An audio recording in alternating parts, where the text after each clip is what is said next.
Senhor presidente, vereador Renato Sandré, senhores vereadores, senhoras vereadoras, público aqui presente e em especial aos nobres colegas que estão visitando a nossa casa hoje. Venho à tribuna nesta manhã, senhor presidente. Primeiro,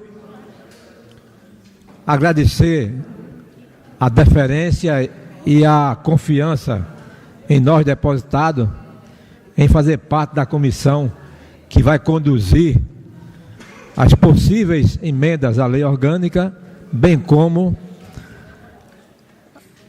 a atualização das emendas hoje existentes e que não é mostrada nos documentos que circulam em nossa cidade. Em segundo lugar, eu gostaria de parabenizar os vereadores Zildo Barbosa, Beto Gadelha e Josemar, que tiveram a coragem de tentar galgar espaço na Assembleia Legislativa, bem como na Câmara Federal, no caso de Beto Gadelha, que foram Zildo, né, tem Josemar, Zildo e Beto, e também outro goianense, que foi Edival, e também o Iranã, que, diga-se de passagem, demonstraram coragem de tentar barrar a pretensão daqueles candidatos que aqui chegam de última hora para levar o voto do goianense. Em 2010, 218 deputados de fora barraram as pretensões dos goianenses naquela oportunidade, que foram Edival, Fred Gadelha e Beto Gadelha. E desta feita, eu achava que com a campanha que fizemos, tentando barrar a pretensão dos visitantes, né, dos forasteiros, no entanto, aumentar a quantidade. Ao invés de 218 deputados, 229 deputados, candidatos, né, levaram o voto de Goiânia, o que é uma infelicidade para nós goianenses, porque nós ficamos sem representação e perdemos a moral de cobrar quaisquer coisa do governo estadual. Não diria do governo federal, porque a gente sabe que é muito mais difícil você chegar a ser deputado federal. Mas, infelizmente, o povo prefere votar no povo de fora, que não representa Goiânia, e deixa de fazer um deputado em Goiânia. Apesar de que a gente acha que somos responsáveis por isso, porque não existiu união.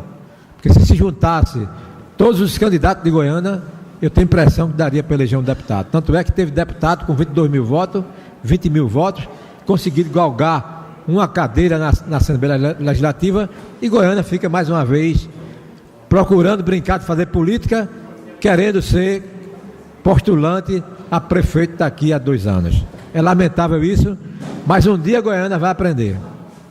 Em terceiro lugar, senhor presidente, eu gostaria de mencionar que nós estamos vivenciando aí, depois de quase 9 meses, o prefeito lançou o IPTU, onde repetiu neste ano o mesmo erro do ano passado, quando dera aumento do IPTU acima da inflação, o que é proibido por lei. Existe uma súmula do STF aonde veda aos prefeitos aumentarem o IPTU acima da inflação.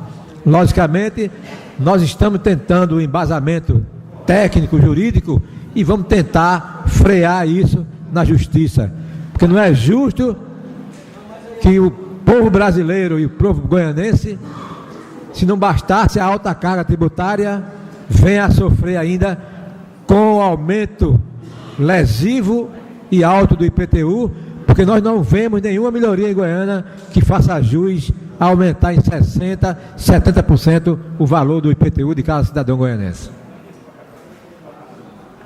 E depois, senhor presidente, nós estamos já no dia 9 de outubro e não conseguimos ainda aprovar a LDO, que deveria ter sido aprovada até 5 de setembro, porque fizemos um acordo com a prefeitura de que nós não iríamos fazer emendas desde que o prefeito acatasse as alterações que a gente achava que eram justas, porque foram alterações que que foram feitas por emendas o ano passado, foram aprovadas por essa casa, e para evitar um desgaste do prefeito, a gente tentou minimizar, fazendo com que ele mandasse para a Câmara uma LDO já compacta, não trazendo para cá os vícios do passado. E até hoje, tive o cuidado de passar uns 2 finais de semana ajudando o prefeito para fazer a correção da LDO, e até hoje a LDO não voltou para que essa Câmara pudesse deliberar.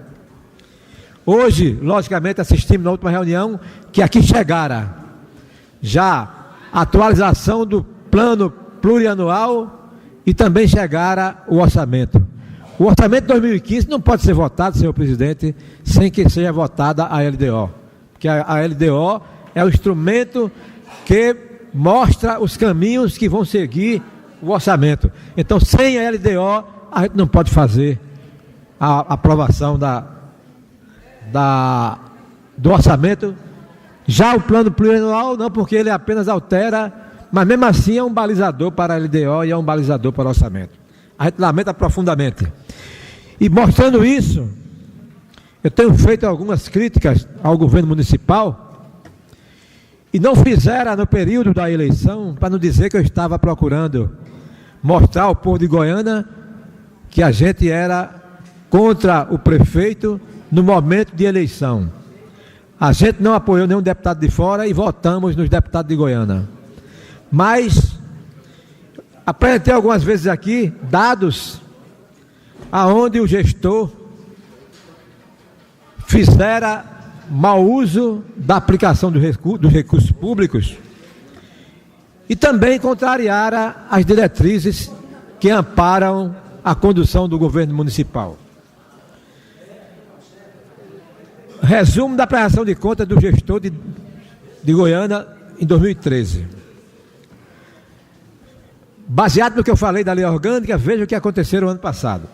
Individualmente, diversas leis que autorizam a abertura de créditos adicionais foram desrespeitadas, incluindo a LOA, que é a lei orgânica, cujos créditos suplementares abertos ultrapassaram em R$ 541.914,35 a autorização de 10% prevista na própria lei, conforme demonstrado no quadro a seguir.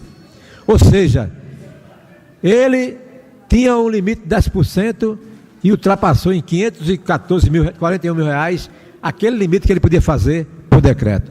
E isso foi sinalizado e deve estar sendo penalizado ou com multa ou com uma advertência pelo Tribunal de Contas. Isso está nas contas deles, que mandou para o Tribunal de Contas. A dívida consolidada do município, meus amigos, crescera em 57,4% de 2012 para 2013. Ou seja, o prefeito do ano passado aqui, em maio de 2013, apresentou prestação de conta do seu primeiro quadriênio, aonde ele falou que o ex-prefeito Henrique deixara uma dívida de 132 milhões de reais.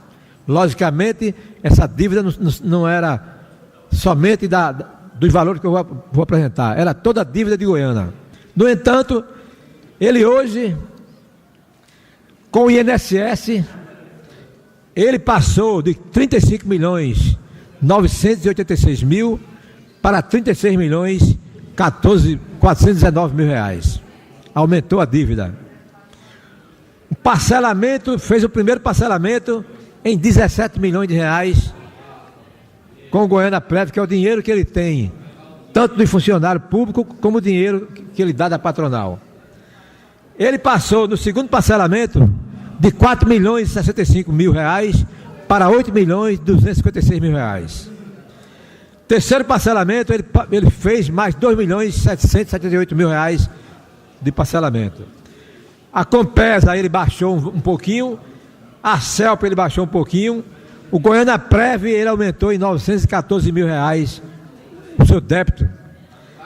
A Telemar ele baixou, ficou no mesmo, e o PASEP, meus amigos, que fora assunto aos 2 meses passados, onde o funcionário da prefeitura ficaram sem receber, ele tem um débito feito por ele em 2013, R$ 713.623. Então, foi por isso que os funcionários ativos da prefeitura não puderam receber o PASEP na época a que era devido, ou seja, na data do aniversário dos empregados.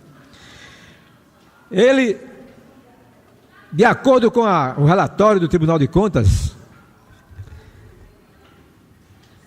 o anexo de riscos fiscais não foi apresentado conforme o disposto da Lei de Responsabilidade Fiscal, tendo em vista a falta de avaliação monetária para os passivos contingentes e a ausência das providências a ser adotadas caso os riscos se concretizem em todo ou em parte. Ou seja, você é obrigado a apresentar na LDO os riscos, tá certo?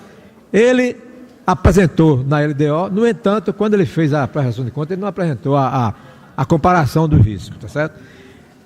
Ele, o prefeito de Goiânia, mostrou que existem passivos contingentes, demandas judiciais, dívidas em processo de reconhecimento, avais e garantias concedidas, assunção de passivos, assistências diversas, outros passivos contingentes. Demais riscos fiscais passivos, frustração de arrecadação.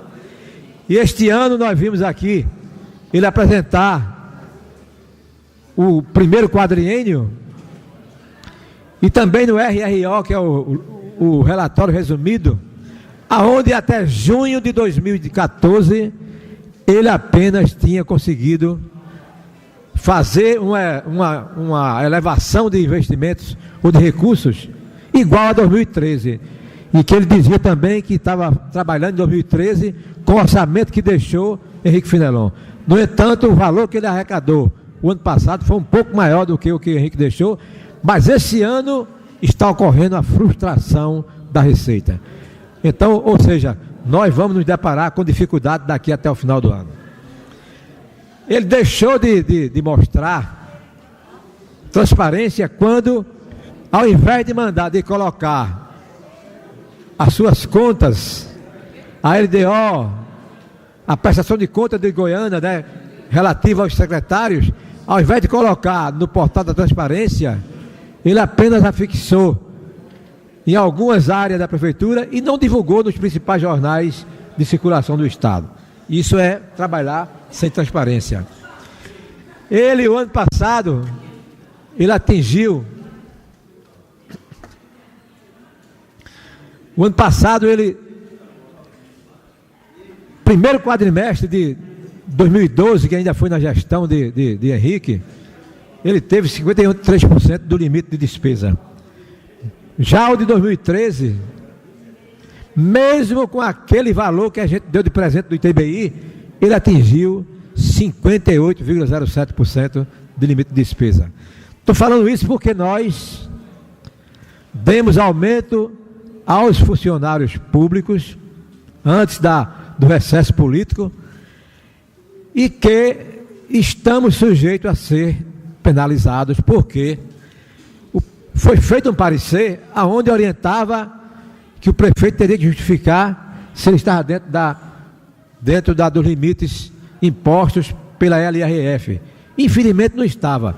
E como não havia tempo hábil, fomos obrigados, para não penalizar o funcionário público, de aprovar a mensagem do aumento dos funcionários, porque seria prejudicado o funcionário. No entanto, possivelmente o prefeito vai ser penalizado, porque nós tivemos o cuidado de alterar o parecer da Comissão de Finanças, que dizia que não podia, e lá embaixo dizia que podia dar o aumento. Então a gente teve que, para poder não prejudicar o funcionário, tivemos o cuidado de omitir que não podia, porque senão quem ia pagar o pato era a Câmara de Vereadores de Goiânia. Nós, como conclusão do documento da gestão do prefeito, mostraram, primeiro, abertura de crédito adicionais sem autorização legal. Segundo, crédito adicional de R$1 milhão para a faculdade, tá certo? Utilizando-se como fonte de recurso o superávit financeiro apurado no balanço, quando isso não era real. Inexistência de saldo financeiro suficiente e a quitação de dívida flutuante do exercício, que inclui o resto a pagar, e as contingências afetando o equilíbrio financeiro das contas públicas. Aumento significativo da dívida consolidada do município em 57,94%, aquele valor que eu apresentei do regime próprio de previdência, do INSS e da água, luz, telefone e também do PIS/PASEP. E consistência entre os dados constantes da prestação de conta e do sistema SAGRE, que é o sistema que alimenta o Tribunal de Contas. Vereador, 2 minutos. Muito obrigado. Apresentação do anexo de riscos fiscais da LDO em desconformidade com o disposto no artigo 4 da LRF. Divergência do valor da receita corrente líquida levantada pela auditoria em relação ao registrado no RRO. Divergência do valor da despesa de corrente líquida levantado pela auditoria em relação ao registrado no RRO. Depois eu termino, viu, senhor presidente? Mas vou lembrar, gastou-se uma fortuna o ano passado, foi mostrado aqui, e ele não se defendeu porque não tinha como se defender, porque estão nas contas dele. Gastou-se uma fortuna com consultoria, e a consultoria não serviu para nada, porque só fez relatório errado, tanto é que o Tribunal de Contas mostrou as incoerências. Eu ia falar também a respeito de uma denúncia que foi feita hoje na Rádio FM, a respeito de um medicamento que foi entregue para a população com a data vencida. E eis que o secretário de Saúde ligou para a rádio dizendo que receberam o remédio do governo federal e que não tinha culpa. Como é que eu recebo um remédio do governo federal vencido e transfiro para a população? Isso não existe, rapaz. Ainda disse mais que vai usar o recurso próprio dele para arranjar o remédio para a senhora que fez a reclamação. Mostrei aqui também, senhor presidente, antes do recesso político, aonde existe um rombo de R$122 mil somente de medicamentos na Secretaria de Saúde. Logicamente, a CPI vai apurar isso. Muito obrigado, senhor presidente.